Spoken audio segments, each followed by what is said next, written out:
태국 여행업계 관계자가 한국은 볼 게 없다며 우리를 폄하하는 말을 해 논란이 됐습니다.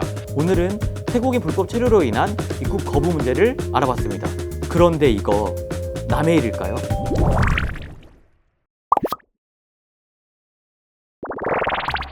안녕하세요, 틈PD입니다. 태국의 한국 보이콧 2023년에도 문제가 됐었는데요. 지난 8월에 태국 여행업 부회장이 한 말이 다시 한 번 더 화제가 됐어요. 어떤 말이었냐면 한국은 별 볼 일 없다, 한국은 과대평가된 거다, 이런 말을 했거든요. 한국 내 태국인들 불법 체류자들 문제 때문이었어요. 근데 여기서 태국인들의 가장 큰 불만이 어떤 거냐? 입국 심사의 기준이 없다. 예를 들어 너의 월급이 너무 많으니 입국이 안 된다, 뭐 이런 경우도 있었고요.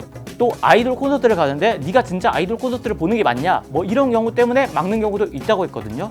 그러면 태국인들의 이런 오해를 해소시킬 입국 심사 기준이 따로 있을까요? 뭐 일반적인 조건이라고 하면 한국에 관광 온다라고 하면 관광 오는 목적이나 이런 게 소명이 되면 들어오는 거고, 그게 소명이 안 되면 돌아가는 거고, 뭐 그런 거거든요. 왜냐하면 한국에 이제 불법 체류하는 분들이 워낙 많다 보니까 입국 심사라는 게 저희 말 그대로 주권 행사인데 그 외국도 마찬가지거든요. 그걸 외부에 사실 공개하기는 좀. 출입국 관리소에서는 기준을 알려주면 이걸 이용해서 악용할 요지가 있다, 이렇게 말씀하셨어요. 현재 대외적으로 알려준 기준은 이렇습니다. 대체 얼마나 많은데 이러냐? 한국에 있는 불법 체류자 수가 약 40만 명이에요. 그 중에 15만 명이 태국의 불법 체류자들이에요. 굉장히 많죠. 실제 15년에는 5만 명 정도였고요. 지금 현재가 15만 명 정도니까 약 3배가 된 거죠.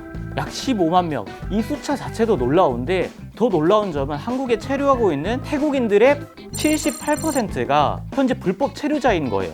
이걸 막을 수가 없으니까 입국 심사 때 엄청 까다롭게 진행을 한다는 거예요. 근데 여기서 의문은 왜 하필 태국일까?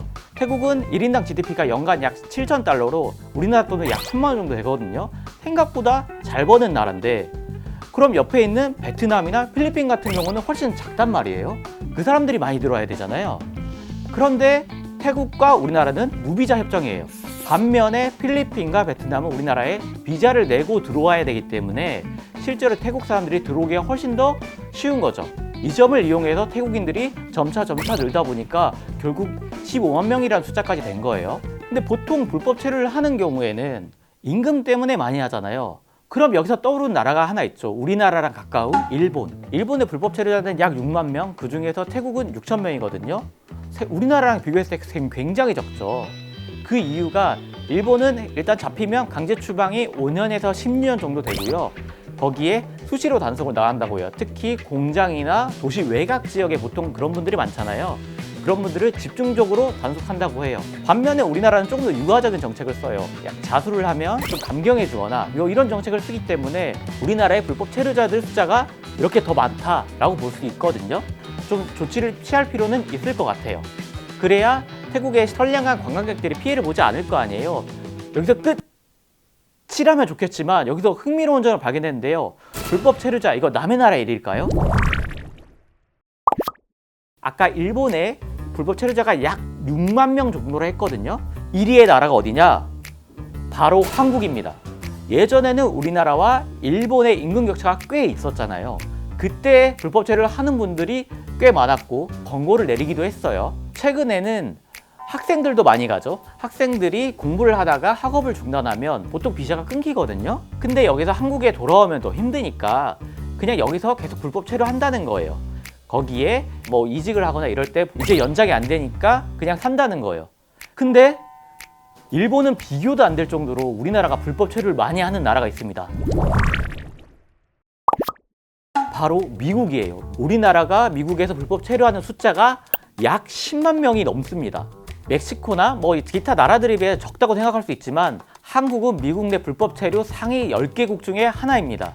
미국의 불법 체류 문제도 일본이랑 비슷해요. 뭐 취업을 했는데 비자가 연장이 안 됐는데 계속 살거나, 아니면 학업 때문에 뭐 비자가 연장 안 되는데 계속 살거나, 뭐 이런 케이스도 많은데요. 미국의 가장 특이한 점은 자녀 문제가 있었어요.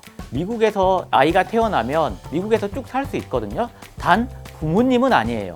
미국에서 자녀를 키우고 싶어서 부모들이 미국에서 쭉 불법 체류하면서 산다는 거거든요. 최근에 좀 두드러지는 괌의 원정 출산이나 이런 문제와 또 연관이 되기 때문에 해결할 필요가 보이거든요. 우리나라도 태국인의 불법 체류나 기타 나라들의 불법 체류에 대해서 좀 골머리를 앓고 있잖아요. 그만큼 한국인에 대한 불법 체류도 그렇게 좀 해결됐으면 좋겠습니다. 그래서 오늘의 틈론, 태국인 불법 체류자 이제 그만, 우리나라도 그만해야 될 때, 우리나라도 태국인도 불법 체류 때문에 피해보는 사람들이 있잖아요. 이제 그만해야 되지 않을까요? 여러분이 비틀고 싶은 이야기가 있나요? 댓글로 작성해주세요. 틈PD가 비틀어드립니다.